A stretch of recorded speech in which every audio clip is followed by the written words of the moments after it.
What's up, guys? How you doing? Sitting here waiting to pick up my granddaughter from school.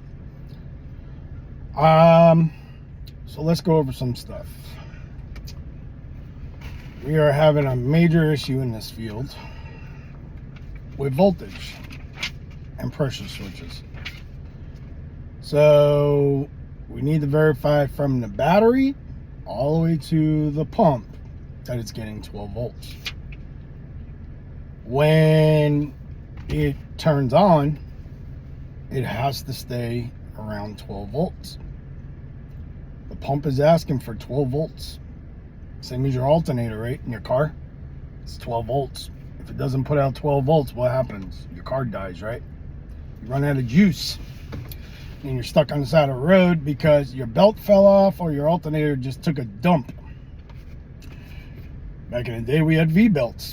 Today you have one belt, so you're screwed. A lot of you guys aren't understanding dirty voltage, guys. Dirty voltage will destroy a trailer, and this goes for anything. This goes for building trailers, this goes for building audio, this goes for even running wires in a house. Like in my house, you turn whoever wired my house, I mean, maybe back when the code was there, that's fine. Or you ever go in a room and turn a vacuum on and your light's all dim?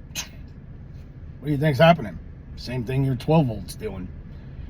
The wire that's in the wall can't keep up with the flow.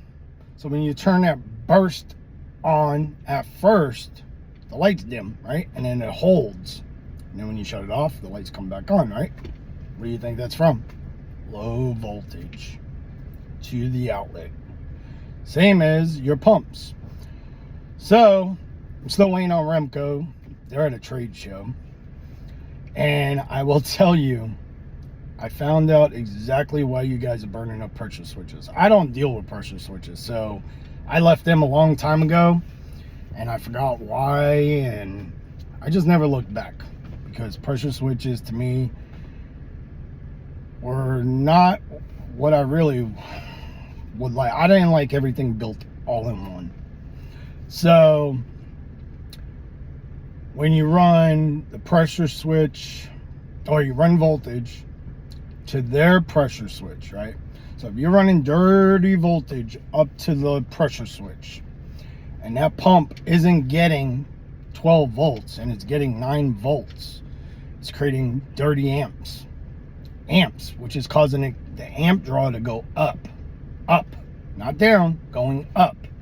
This is why we need clean amps, because it keeps the amps flowing nice and smooth. No spikes, no overampage, which then is burning up pressure switches. If you guys look, somebody sent me a pressure switch yesterday. I would love to get one out of a smooth flow, whatever it's called. Corey talks about all the time. I'd love to see what that switch looks like. That's why I'm waiting on Remco as well to call me. Because the pressure switch that just came out of May 2024 was 15.1 amps, guys. And then you're wondering why you're burning up pressure switches. These pumps are made for open flows. You guys are putting pressure tips on them. So what's going to happen? You're going to build up pressure. You got dirty voltage already. You're going to create more dirty voltage and overheat everything on the way to the pump, burning up the last leg, which is your pressure switch. So this is why your pressure switches are taking a dump. This is why I like using the D-Well, especially if you guys are running 24 volts. Do you really think 10 gauge is going to run 24 volts at full power? It's not happening.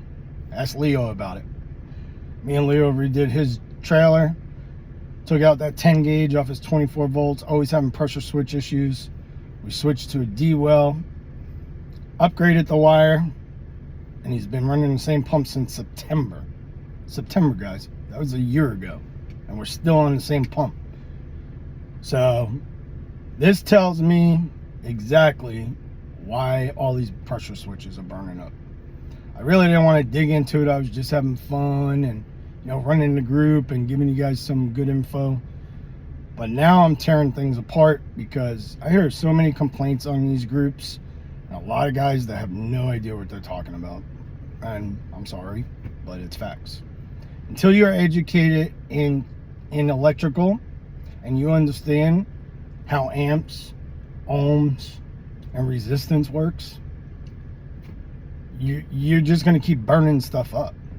You ever have a car and put bass in it, and the guy basses, and the headlights dim? You know what that's caused from? It's caused from running out of voltage, no supply. That alternator that's in the car is barely running the alternator. And then the battery, if you don't add a second battery, you're sucking that battery, your main battery, up when you hit the bass. When it draws that big current to drop that bass note, guess what? You just sucked your car dry of voltage. And if you don't have a powerful alternator, you're going to burn up your alternator. You're going to burn up your batteries. This is what I'm trying to explain to you guys. You have to wire things correctly. You cannot wire things whatever way people say. Remember, these pumps are open flow, guys. These aren't pressure on and off the gun, on and off the gun. Every time you get on and off the gun, it heats up the lines. So if you're using thin lines or you got your batteries 20 feet away, that makes no sense. You want the shortest distance to your pumps and motors. That's why I have 4 batteries on my trailer. People are like, why do you got 4 batteries? I have 1 for each 8, and I have 2 dedicated just to my soft wash. I am not trying to charge batteries that I'm going to keep constantly drawing on off of 8-gallon-a-minute machines or whatever. I'm not relying on their stator in there to keep up with my flow to keep me going. That doesn't make any sense. It just doesn't work that way. You cause a lot of problems down the road. Yeah, it works for now, but when you start burning up regulators and everything else, then you guys are like, why isn't my machine just stop running? It won't even charge a battery no more. Well, you screwed that up when you hooked up the battery to it. We're seeing a lot of this out here.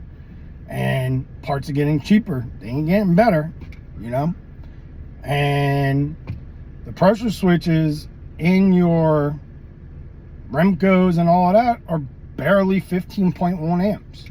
So on the pumps, some of them say 20, some say 24. Just depends. Now that's the peak. It says max. That doesn't mean you can run it at 20 all day long, 20 amps. You have to bring the ampage down to stop the heat and dirty voltage. If you guys don't fix this, you're always going to have problems.